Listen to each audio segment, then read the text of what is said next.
Assalamualaikum warahmatullahi wabarakatuh. A'udzu billahi minasyaitonir rajim. Bismillahirrahmanirrahim. Alhamdulillahi rabbil alamin. Ar-Rahmanir Rahim. Maliki yaumiddin. إياك نعبد وإياك نستعين اهدنا الصراط المستقيم صراط الذين أنعمت عليهم غير المغضوب عليهم ولا الضالين آمين صلاة وسلاما على رسول الله وعلى آله وصحبه ومن تبعه ونصره ووالاه. Amma ba'd. Dengan nama Allah yang Maha Pemurah lagi Maha Penyayang, segala puji bagi Allah, Tuhan yang menjadi dan mengurus mentadbir sekalian alam. Tuhan yang Maha Pemurah lagi Maha Penyayang, yang memiliki hari ad-din, hari pembalasan. Akan Engkau sahaja kami abdikan diri menyembah, beribadat, dan akan Engkau sahaja kami meminta pertolongan. Tunjukkan kepada kami hidayah, jalan yang betul, jalan orang-orang yang telah Engkau beri nikmat ke atas mereka, bukannya jalan orang yang mereka ke atas mereka, dan bukannya jalan orang-orang yang sesat. Selawat dan salam kepada junjungan kesayangan kita Muhammad sallallahu alaihi wasallam, para sahabat, pengikut dan penolong agamanya sehingga hari kemudian. Al-Fadhil Tuan Imam, pengurusi masjid, pegawai kerajaan, pemimpin masyarakat, muslim dan muslimat, anak-anak yang saya kasih sekalian. Alhamdulillah, kita dapat menunaikan sembahyang maghrib, salah satu daripada 5 waktu sembahyang, satu ibadat yang menghubungkan kita dengan Allah Subhanahu wa taala secara langsung, tidak berhajat kepada orang tengah percayaan. Kita menyembah Allah taala sahaja dengan kita menghadap kiblat. Kita tidaklah menyembah batu-batu Kaabah itu. Kaabah menjadi tanda untuk kita menghadap saja. Dalilnya, kalaulah batu-batu Kaabah itu dirombak, dibawa ke Kuala Berang ni, buat Kaabah, kita telah hadap pada batu itu. Kita mesti menghadap ke Mekah juga. Berbeza dengan orang-orang kafir yang menyembah berhala, menyembah salib, pohon kayu dan sebagainya. Menunjukkan kita menyembah Allah Ta'ala, Tuhan yang satu, yang Maha Esa, yang menghubungkan kita terus 5 kali sehari semalam secara wajib. Kalau sembahyang sunat, kita buat banyak lagi. Dalam masa kita sembahyang, kita minta satu perkara yang sangat besar. Minta hidayah, minta petunjuk. Setelah kita memuji Allah Ta'ala, menyebut nama dia, mengaku kita hamba dia, bukan kita rakyat dia, kita hamba dia, minta tolong kepada Allah Ta'ala supaya memberi hidayah, memberi petunjuk. Ihdinas siratal mustaqim, tunjukkanlah pada kami jalan yang betul. Tiap-tiap rakaat, ihdinas siratal mustaqim. Sama ada sembahyang fardu, sembahyang sunat, tetap kita baca Fatihah. Kita minta ihdinas siratal mustaqim. Kita minta secara ramah-ramah. Sama ada kita sembahyang seorang atau sembahyang berjamaah. Ihdinas siratal mustaqim. Tunjuk pada kami semua jalan yang betul. Walaupun kita sembahyang seorang. Kalau qunut subuh sembahyang seorang, Allahumma hdini fiman hadait. Tetapi baca Fatihah tidak boleh ihdinas siratal mustaqim. Mesti baca ihdinas siratal mustaqim. Kita minta tolong pada Tuhan supaya beri petunjuk ke jalan yang betul. Adakah kita tak percaya Islam yang kita ikut ni betul dah? Pasal apa kita minta tiap-tiap rakaat sembahyang? Tak betul lagi ke? Sebabnya untuk mengikut jalan yang betul ini sangat banyak ujiannya. Semua kumpulan yang ada di atas dunia ni mengaku dia betul. Tak ada yang kata dia tak betul. Kita orang Islam kata kita betul. Yahudi kata Yahudi betul. Kristian kata Kristian betul. Puak agama Buddha kata agama Buddha betul. Puak Hindu kata Hindu betul. Termasuklah iblis dan syaitan kata dia betul. Tak ada orang yang mengaku dia tak betul. Dah betul belaka? Tidak, yang betul satu saja. Al-haqqu min rabbik. Benar daripada Tuhanmu, benar daripada Tuhan saja. Tuhan yang boleh menentukan mana yang betul. Di sinilah mustahaknya kita minta tiap-tiap rakaat tunjukkan kami jalan yang betul. Pada satu hari Nabi SAW bersama dengan sahabat-sahabat dia, dikerumuni dia sahabat, Nabi pegang sebatang kayu dan toreh di atas tanah, menyebut firman Allah Ta'ala, wa anna hadha sirati mustaqiman fattabi'uhu wa la tattabi'us subul. Sesungguhnya ialah jalanku, jalan yang betul. Satu saja. Jangan kamu ikut jalan-jalan yang lain.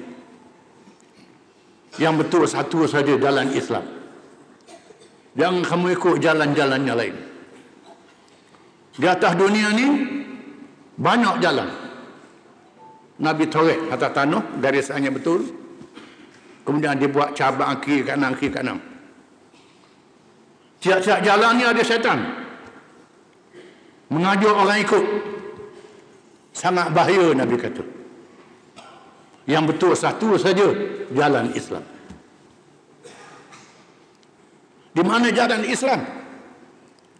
Disebut selepas surah Fatihah, surah Al-Baqarah.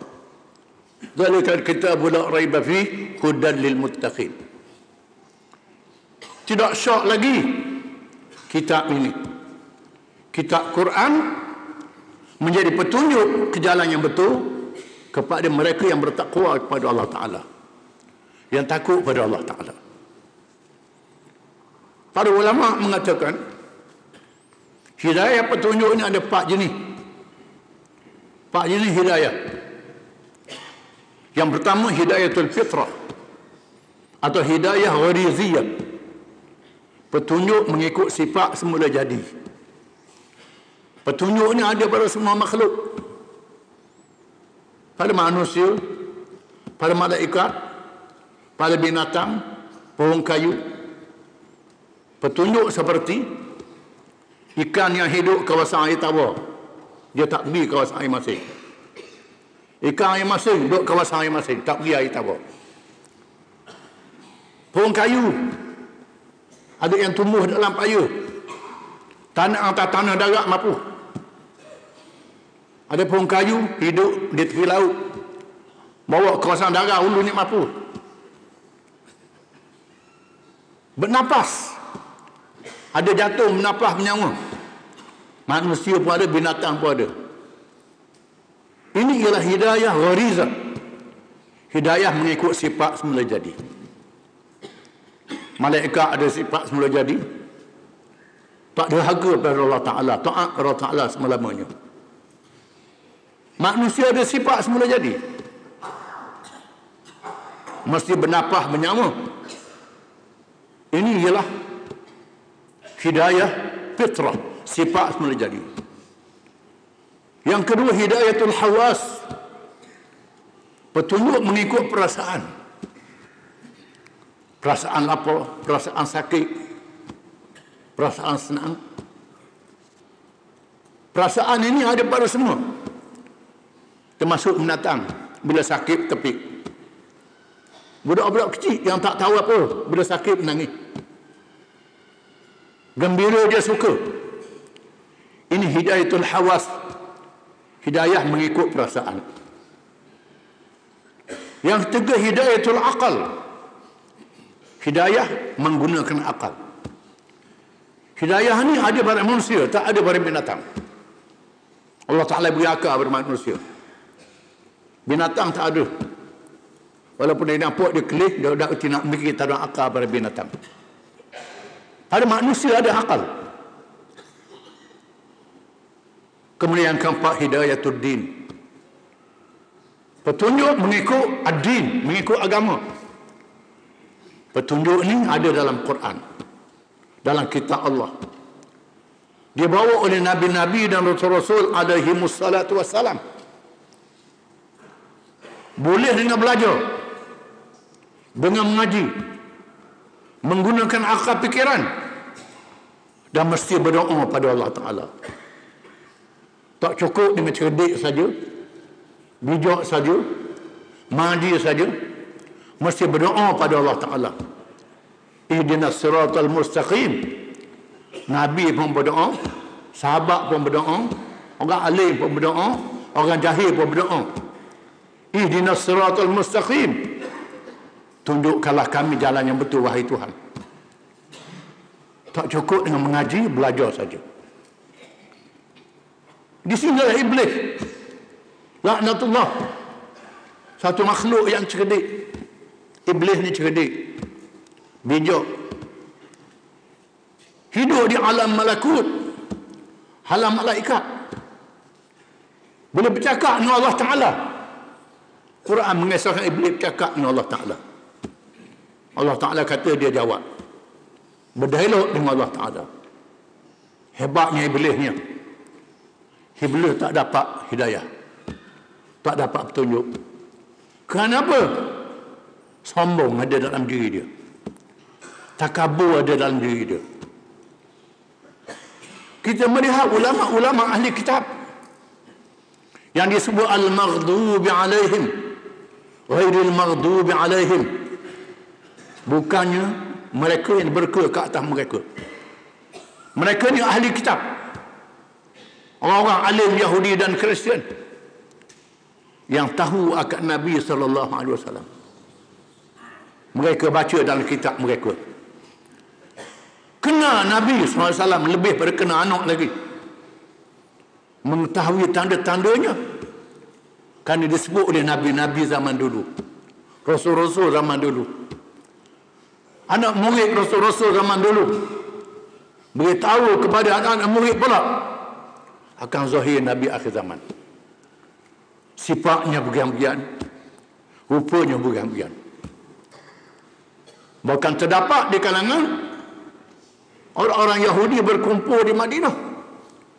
Beramah-ramah Bani Qainuqa, Bani Nadir, Bani Qairazah. Ini kabilah-kabilah Yahudi. Mereka berkumpul di Madinah ramah-ramah. Kerana mereka dapat alamat di situ akan datang Nabi akhir zaman. Mereka menunggu kedatangan Nabi akhir zaman. Bila Nabi mari ke Madinah, kafir. Tak ikut Nabi. Kenapa? Marah. Tuhan lantik Nabi daripada orang Arab. Tak lantik daripada orang Yahudi. Semangat kebangsaan kuat sangat. Dia ingat lantik Nabi ni macam lantik ketua. Boleh pilih sama sendiri. Lantik pemimpin, lantik bakal ayat, boleh mengundi. Lantik raja, bakal dan keturunan. Manusia boleh buat. Lantik Rasul dan Nabi ni daripada Allah Ta'ala. Allah Ta'ala yang menentukan siapa jadi Rasul. Masuk Rasul akhir zaman. Muhammad SAW yang diberitahu kepada ulama-ulama Yahudi akan zahir Nabi akhir zaman. Nabi akhir zaman ini diutuskan kepada seluruh manusia. Tak pada orang Arab saja. Beza dengan Rasul-Rasul zaman dulu. Kepada umat dia saja. Bangsa dia saja. Negeri dia saja. Zaman di masa dia saja.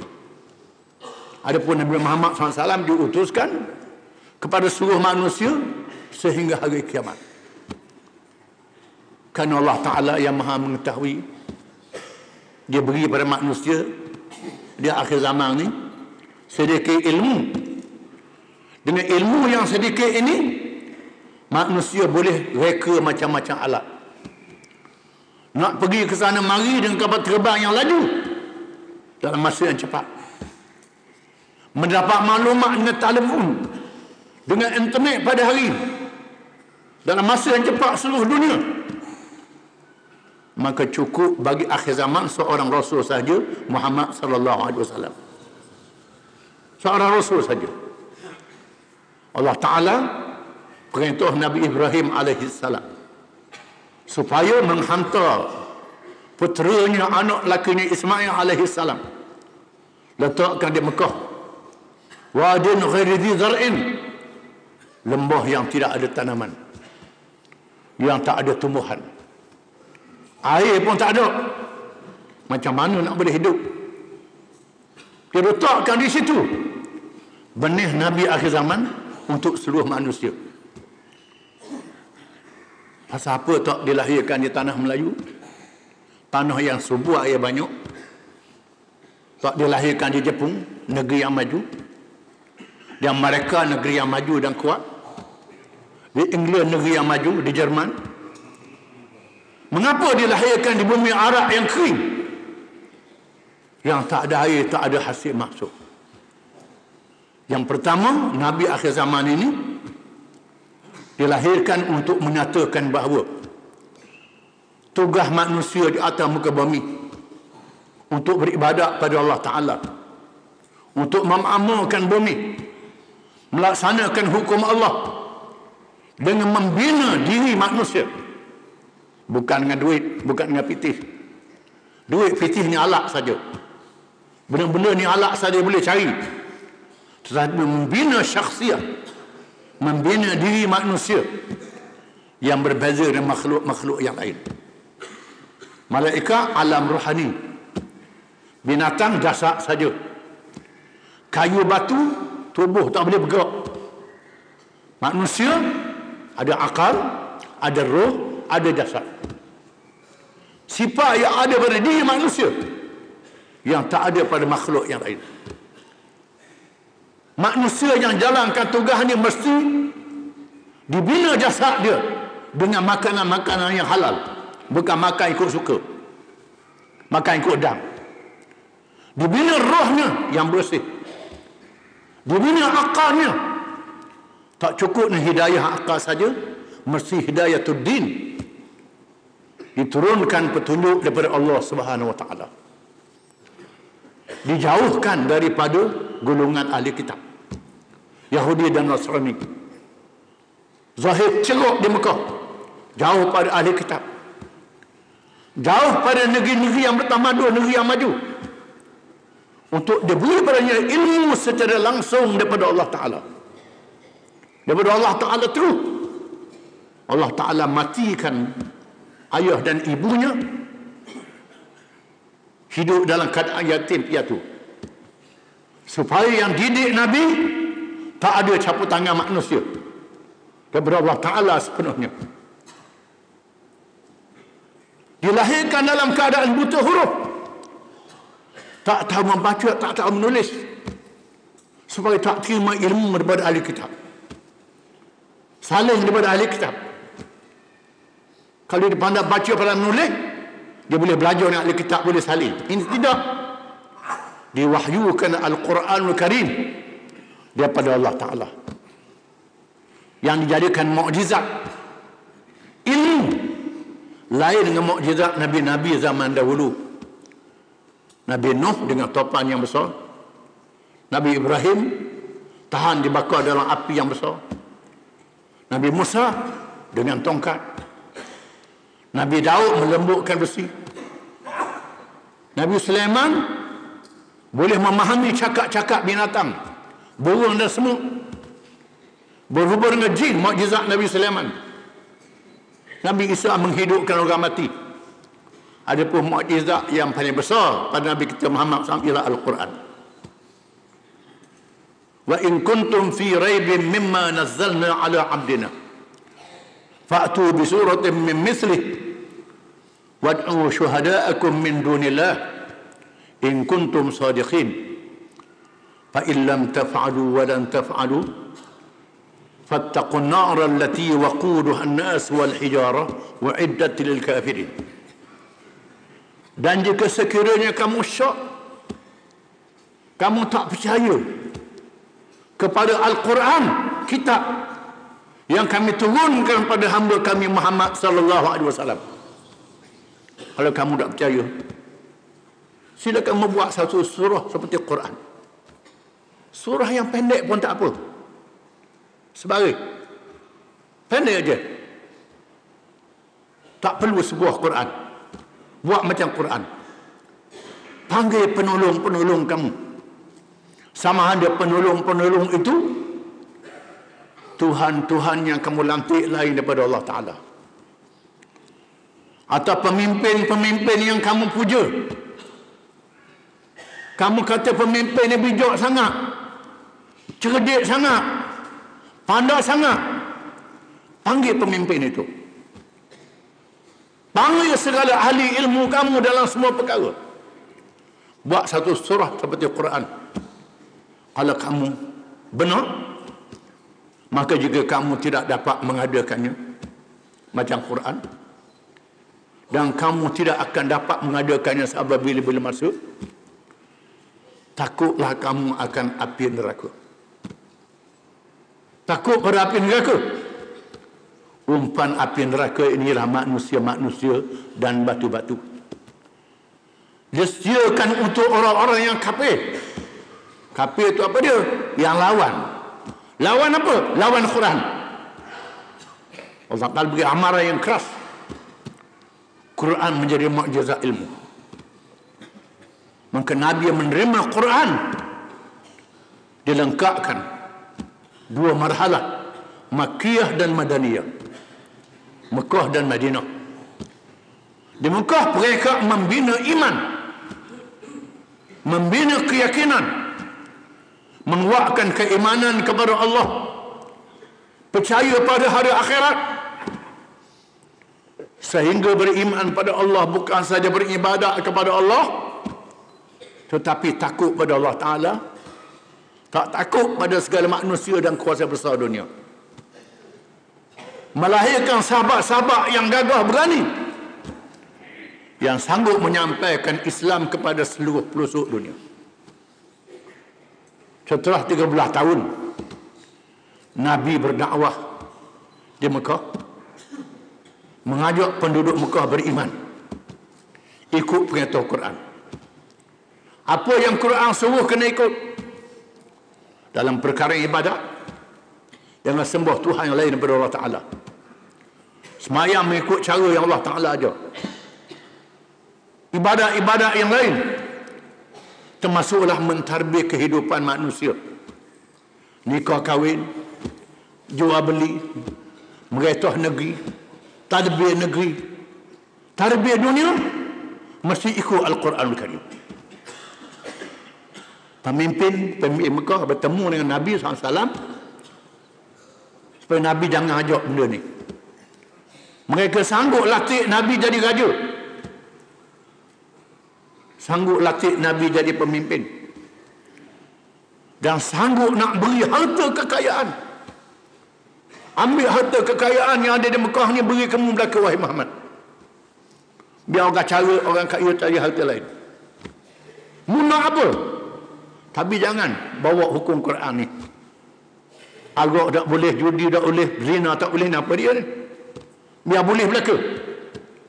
Jangan seperti Quran ini. Nabi tolak. Nabi tak terima. Kerana Allah Ta'ala memerintah supaya menunjukkan manusia dengan petunjuk yang ada dalam Quran. Bila 13 tahun orang Mekah tak sanggup, yang beriman tak ramai, maka Nabi SAW mencari kabilah-kabilah Arab yang duduk di luar Madinah. Di mana kabilah-kabilah ini tiap-tiap tahun mereka mengerjakan haji di Mekah. Ibadat haji ini ditunaikan oleh orang Arab sebelum Islam lagi. Mereka menghidupkan ajaran Nabi Ibrahim alaihissalam. Kerana Nabi Ibrahim ni Nabi yang dihormati oleh semua agama, bukan saja orang Islam. Kita orang Islam sebut Ibrahim, orang Yahudi sebut Ibrahim, orang Kristian kata Abraham. Bahkan ada qiraat baca Quran, qiraat Asyamiyah, Abraham. Ada qiraat yang baca begitu, Abraham. Menandakan bahawa menerima apa yang diucap oleh golongan ahli kitab. Orang putih kata Abraham, dan ada ulama qiraat baca Abraham. Jangan bahasa pelik kalau orang baca begitu. Ada ulama yang baca begitu, dia iktiraf oleh Nabi SAW. Tapi jangan baca lah, orang nak uti ni, jadi bonok habis. Ada qiraat begitu. Orang Hindu menyebut Brahma. Orang Hindu kata Brahma. Orang Hindu mengatakan Brahma ni Ibrahim lah. Mereka menganggap Brahma ni adalah salah satu Tuhan. Hindu ni Tuhan dia ramai, sampai beratus beribu Tuhan beranak semua. Patung Brahma ni tak dibawa ke kuil Hindu. Kerana mengikut percayaan orang Hindu, Brahma ni kelahi dengan Shiva. Shiva ni dewa yang jaga perang. Balahnya Brahma, nyelepang muka Brahma sampai pecah muka. Jadi pipi muka Brahma ni rosak, maka tak dibawa patung Brahma dalam kuil Hindu. Menunjukkan bahawa puak-puak musyrikin juga percaya pada Nabi Ibrahim alaihissalam. Ibrahim dia iktiraf oleh semua agama. Allah Ta'ala sebut Ibrahim ni bukan Yahudi, bukan Kristian, bukan musyrikin. Ibrahim adalah Muslim, seorang Islam. Ibrahim adalah Islam. Oleh kerana Ibrahim membina Kaabah, menyebabkan penganut agama mari ke Mekah menunaikan haji, memuliakan Ibrahim alaihissalam. Belum kedatangan Nabi kita Muhammad SAW, orang Arab buat haji di Mekah dalam keadaan tawaf bertelanjang tawafnya, tak boleh cara antara satu sama lain, melomor darah pada Kaabah dan patung berhala, menyebut perkataan syirik, tetapi mereka tetap menunaikan haji. Tiap-tiap tahun buat kerja haji. Maka Nabi SAW mencari pemimpin-pemimpin kabilah Arab yang datang mengerjakan haji, mengajak mereka terima Islam. Terima Islam ni, aku pergi ke negeri kamu, tegakkan Islam di negeri kamu, amalkan Islam di negeri kamu. Allah Ta'ala akan memberi pertolongan, boleh memerintah dunia, jangan takut. Nabi bertemu dengan pemimpin Bani Amir, menawarkan kepadanya Islam. Aku beri ke negeri kamu, kita amalkan Islam di sana, kita akan menang. Dia beri kuasa oleh Allah Ta'ala. Lalu pemimpin Bani Amir tanya, limanil mulku, kalau menang siapa jadi raja, siapa jadi pemimpin? Siapa jadi ketua? Belum menang nak jadi ketua dah. Minta dah benda. Nabi kata, al-mulku lillah. Itu kepunyaan Allah. Allah Ta'ala beri pada siapa yang dia kehendaki. Lalu kata firman Amir, kalau begitulah, tak ada guna kami cari susah dengan kamu. Cari susah saja. Nabi berundur dalam keadaan sedih. Tak ada orang terima. Bertemu dengan pemimpin Bani Syaiban, mengajak mereka terima Islam. Islam adalah baik. Mereka tanya apa dia Islam. Nabi baca ayat Quran sebut tentang Islam. Kata Syaiban, ini satu ajaran yang baik. Baik sungguh ajaran ni. Nak masuk Islam macam mana? Nabi kata, kamu kena kata la ilaha illallah. Tak ada Tuhan yang sebenar melainkan Allah. Bila pemimpin Bani Syaiban dengar ucapan la ilallah, dia seorang Arab yang faham apa makna la ilaha illallah. Kata Bani Syaiban, kalau inilah ucapan kamu, kamu akan berdepan dengan raja-raja dan kerajaan di seluruh dunia. Seluruh dunia akan menentang kamu. Bila sebut la ilaha illallah, bermakna kamu mencabar semua kerajaan yang ada di atas dunia ini. Suruh ikut kamu. Ajaran yang kamu bawa ni baik, sungguh baik, tetapi kami takut. Kalau sekadar nak hadap kabilah-kabilah Arab yang ada di Mekah ini, kami sanggup. Tetapi nak berdepan dengan Parsi dan Rom, dua kuasa besar dunia yang sangat hebat, kami tak sanggup. Nabi kata, percayalah Islam ni akan menang. Tapi tak apalah, kamu tak berani. Percaya Islam akan menang. Bila kamu dengar kami menang, sila kamu datang jumpa aku, kata Nabi. Kemudian Nabi bertemu dengan Aus dan Khazraj, dua kabilah Arab yang mari daripada Madinah. Aus dan Khazraj ni bercampur dengan orang Yahudi di Madinah. Ulama-ulama Yahudi mengajar dan bersyarah kepada pengikut-pengikut mereka. Tiap-tiap hari cerita tentang zahir Nabi akhir zaman. Maka Aus dan Khazraj mendengar cerita-cerita ini. Orang Yahudi menunggu kedatangan Nabi akhir zaman. Bila Nabi ajak kepada Islam, lalu mereka kata, inilah Nabi yang ditunggu, Rasul yang ditunggu. Jangan lepas peluang.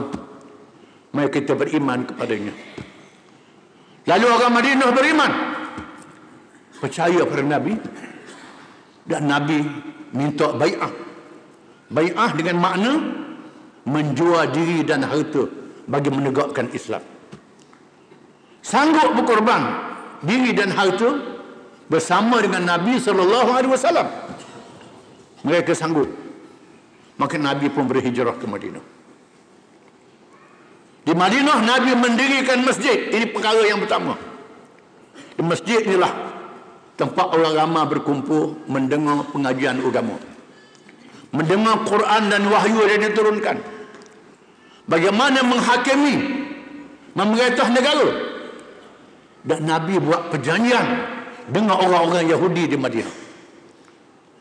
Buktikan Quran adalah petunjuk kepada seluruh manusia.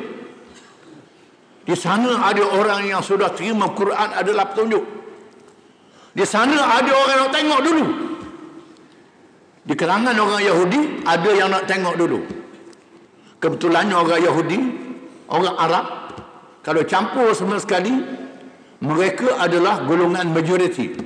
Golongan yang paling besar, yang paling ramai. Orang Islam sikit lagi tak sama dengan mereka. Tetapi Allah Ta'ala dah atur. Aus dan Khazraj berperang sama sendiri. Orang Yahudi Bani Quraidah dan Nadir berperang sama sendiri. Mereka berpecah.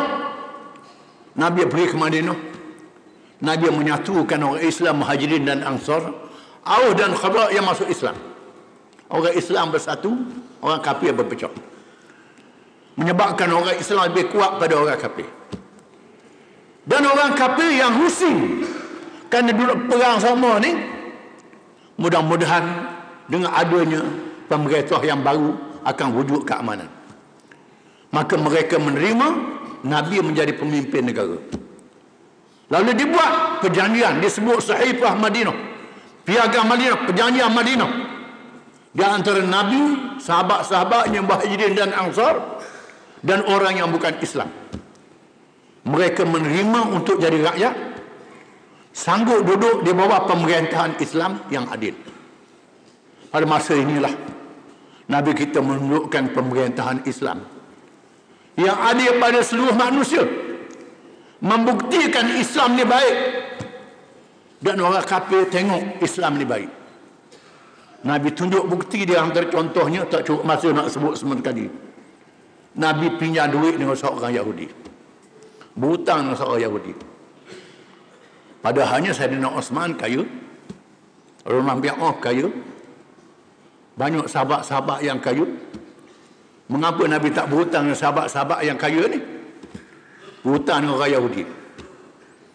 Berhutang dengan orang Yahudi dan berjanji tak ada riba. Riba diharamkan oleh Islam. Orang Yahudi terima. Tak apa, tak ada riba. Berjanji akan bayar dalam tempoh beberapa bulan. Nak dibayar hutang tu. Tiba-tiba orang Yahudi mari minta hutang, belum tiba masa lagi. Tak sabar masa minta hutang dah. Minta tengah orang ramai. Tengah orang ramai, kata ke Nabi pula, "Hei Muhammad, mau hutang dengan aku, pasal apa dah bayar lagi? Memanglah bakal lemu ni anak-anak jadi payah bayar hutang." Kata ke Nabi. Bila memalukan Nabi di tengah khalayak ramai, menyebabkan sahabat-sahabat naik marah, nak katok Yahudi tu. Nabi kata, jangan katok dia. Jangan. Memang aku berhutang sungguh dengan dia. Aku berhutang dengan dia. Tapi dia minta derah sangat. Belum tiba masa, dia minta dah. Nabi kata, "Wahai Umar." Nabi suruh sahabat abaikan sekali Sayyidina Umar. "Wahai Umar, bawa dia, bayar hutang." Sayyidina Umar bawa. Siapa tengah jalan Yahudi tu kata, "Umar, bawa aku mengadap Nabi, aku nak masuk Islam. Aku nak masuk Islam." Sayyidina Umar kata, "Wah, tadi minta hutang, ni nak masuk Islam." Kata dia, "Aku baca dalam kitab agama aku, menyatakan bahawa di antara tanda Nabi akhir zaman ialah dia dapat menahan diri bila dia marah. Kalau dia marah, dia tahan, dia boleh kawal diri dia. Aku pergi tadi, aku nak cuba dia, aku nak uji dia. Aku buat benda yang menyebabkan dia marah, sahabat-sahabat dia marah. Dia tahan, tak ada apa-apa pada dia. Aku buat macam tu. Tanda kerasulan dia, kenabian dia. Dia datang terus masuk Islam, Yahudi ni, kerana melihat tanda-tanda yang ada pada Nabi. Kita hari ni dok, pada berhutang dengan orang, awal itu tak mau bayar dok. Buat berhutang, niat tu tak mau bayar dok, kata dia nak bayar. Ini akhlak yang tak baik. Kita menyaksikan bagaimana Nabi menunjukkan Islam yang adil pada seluruh manusia. Di antara perkara yang menarik, Nabi menunjukkan pemisahan kuasa di antara kerajaan, badan kehakiman dan pentadbiran. Bidang kuasa. Yang berkuasa tak boleh campur badan kehakiman. Ini adalah sistem pemerintahan yang diamalkan di banyak dunia pada hari ini. Nabi membuktikan perkara ini masa Nabi memerintah Madinah. Orang kafir ambil kepada Nabi. Ceritanya pada satu hari, Nabi beli seekor kuda daripada seorang Badui. Orang Badui ini orang kawasan pedalaman. Nabi tertarik dengan kuda dia, bersetuju nak beli. Nama Nabi setuju, tak bayar lagi je. Sudah Nabi bersetuju nak beli, mari orang ganggu Nabi, ada masalah. Nabi layan orang ni. Kemudian Nabi paling nak bayar, dia kata ada orang lain nak beli mahal lagi. Nak beli mahal lagi. Nabi kata tak boleh lah, kita dalam jenis ni lagi. Aku nak beli dah, cuma tak bayar lagi. Dok katalah ada orang lain nak beli mahal lagi. Ini satu perkara yang tidak berakhlak. Di mana dalam kisah ni Nabi tidak menggunakan kuasa dia. Tak menggunakan kuasa dia sebagai ketua negara, sebagai seorang rasul. Nabi melantik hakim. Melantik hakim untuk menyelesaikan masalah ini. Sahabat-sahabat dia jadi hakim. Sahabat dia jadi hakim. Bila bercara dia dapati memang Nabi dah setuju nak beli dalam majlis yang sama. Dalam kitab fiqh khiyar majlis, masih dalam majlis lagi, orang Yahudi ni menunjukkan perangai yang tak baik. Lalu hakim sahabat membuat keputusan kena suruh ke Nabi kuda dan Nabi bayar. Kisah ni menarik orang mengaji ilmu kehakiman, termasuk orang bukan Islam, menunjukkan Islam adalah pemerintahan yang memisahkan bidang kuasa kehakiman dengan pihak yang memerintah. Pihak memerintah boleh capur hak kehakiman. Ini berlaku. Dan banyak kisah-kisah yang lain menunjukkan bagaimana orang bukan Islam makin hari makin ramai masuk Islam. Terutamanya selepas berlakunya perjanjian Hudaibiyah. Orang melihat Quran sebenarnya petunjuk daripada Allah Ta'ala. Petunjuk daripada Tuhan. Mewujudkan keamanan dan keberkatan sebagaimana janji Allah Subhanahu wa taala. Setelah Allah Taala menyempurnakan agama Islam, Allah Taala mewafakkan Nabi kita Muhammad sallallahu alaihi wasallam. Para sahabat beramal dengan Quran, petunjuk Allah Taala ni disambung oleh tabi'in. Kita menyaksikan bagaimana negeri-negeri yang dimasuk oleh orang Islam lanak agama lain, lanak agama lain, penganut-penganut agama lain masuk Islam. Satu kawasan yang kena dalam dunia ini orang panggil Jalan Sutera. Jalan Sutera ni kalau dalam peta dunia daripada Turki sampai ke Xinjiang negeri China, kawasan yang Islam lalu di situ, habis penduduk dia masuk Islam, tinggal sikit yang tak masuk Islam. Begitu juga di kawasan Asia Tenggara ni. Ulama-ulama dan peniaga-peniaga masuk di Asia Tenggara, alam Melayu, masuk tanah Melayu Indonesia. Masuk, habis orang Melayu masuk Islam. Lanak agama Hindu dan Buddha yang dianut oleh orang Melayu, mereka masuk Islam. Kerana menyaksikan bagaimana bila Islam diamalkan, Islam adalah pemerintahan yang adil, yang mewujudkan keberkatan dalam kehidupan manusia. Kita hari ini pasal apa? Orang tak ramai masuk Islam. Tak ramai masuk Islam. Nak cari orang masuk Islam duyung-duyung, tak berlaku macam zaman dulu. Menandakan kelemahan kita, orang Islam di akhir zaman ni tak beramal dengan Islam. Mujurlah Allah Ta'ala jadikan Islam ni, walaupun orang tak beramal, cahaya dia tak padam, cahaya dia tak ada, kita masih berpegang dengan cahaya. Apa yang berlaku adalah pasang surut dalam kehidupan manusia. Kalau laut sungai ada masa surut, ada masa air naik. Begitulah Islam ni, ada masa surut dan ada masa naik. Di mana Nabi menyebut akan tiba lagi masa untuk Islam naik semula. Dalam satu hadis Nabi menyebut pada sahabat-sahabat dia, Allah Ta'ala mulakan Islam dengan kenabian. Dengan aku masih ada lagi, kata Nabi, dengan kenabian aku masih ada. Kemudian Allah Ta'ala matikan aku mengikut kehendak Allah Ta'ala. Lepas tu Allah Ta'ala wujudkan khulafa Rashidin, sahabat-sahabat yang mengikut jalan aku. Habis zaman khulafa Rashidin, naik zaman pemerintahan yang memaksa rakyat, zaman Amawiyah yang memaksa rakyat.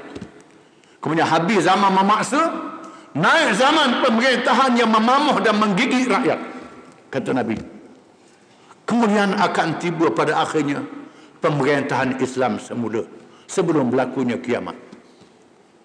Menunjukkan bahawa sebelum berlakunya hari kiamat akan berlaku Islam naik sekali lagi, penuh dengan keberkatan. Ini janji Nabi kita Muhammad SAW. Apa yang penting ialah kita terus bersama dengan Islam.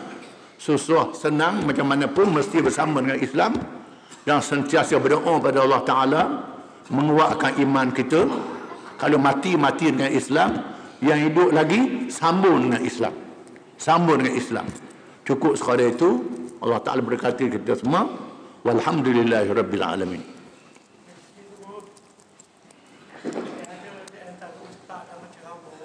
Yang sembunyikan ayat-ayat Quran tidak kabar kepada orang-orang yang tak tahu. Ya. Sebagaimana Quran ada wala taqul kami sehingga ayat macam mana? Dia ilmu Islam ni ada perkara yang kita kena cerita ke orang ramai. Ini perkara rukun, perkara dasar, perkara halal, haram, boleh dan tak boleh, perkara mungkar, perkara maksiat, hal ni tak boleh, ni kena cerita pada orang ramai. Ini perkara yang ulama-ulama kena beritahu. Ada perkara yang ulama-ulama tak boleh beritahu, kena diam dulu. Masalah-masalah khilaf di kalangan ulama. Contohnya bila Nabi menawan Mekah, Nabi tawan Mekah, orang Mekah masuk Islam berlaku. Nabi kata kepada Siti Aisyah, sebenarnya aku berniat nak rombak Kaabah ni, nak buat Kaabah yang lain macam Ibrahim buat. Tetapi oleh kerana kaum aku baru saja masuk Islam, lock dululah. Ada benda yang kita kena lock dulu, jangan jadi fitnah. Ada benda yang kita laksanakan sekarang. Ini kita kena faham. Cuma tanggungjawab kita ialah mesti menyampaikan benda yang bersuluh. Orang nampak yang baik tu baik, tak baik tu baik. Jangan kita tutup. Benda yang rukun, benda asas agama Islam, halal dan haram, boleh dan tak boleh, adil dan zalim, mesti kita kena nyatakan pada orang ramai. Nabi sebut dalam hadis, bila berlaku di kalangan umat aku, tak ada orang yang berani mengatakan bila berlaku kezaliman, ini zalim. Tak berani orang bercakap perkara senyap berlaku. Tunggulah bala bencana akan turun. Turun bala bencana. Ini sangat bahaya. Sangat bahaya. Dan sebab itu kita orang Islam ni mestilah kita tahu beza yang mana royak dulu, yang mana tak royak dulu. Dan kita kena sedar bahawa kita akan balik pada Allah Ta'ala. Dalam kita menyatakan Islam ni, jangan kita takut, jangan kita bimbang. Allah Ta'ala memberi jaminan selamat. Bukan sebab kita suruh benda yang baik, cegah mungkar, menyebabkan umur kita pendek. Yang menentukan umur kita Allah Ta'ala. Jangan takut. Wallahu a'lam.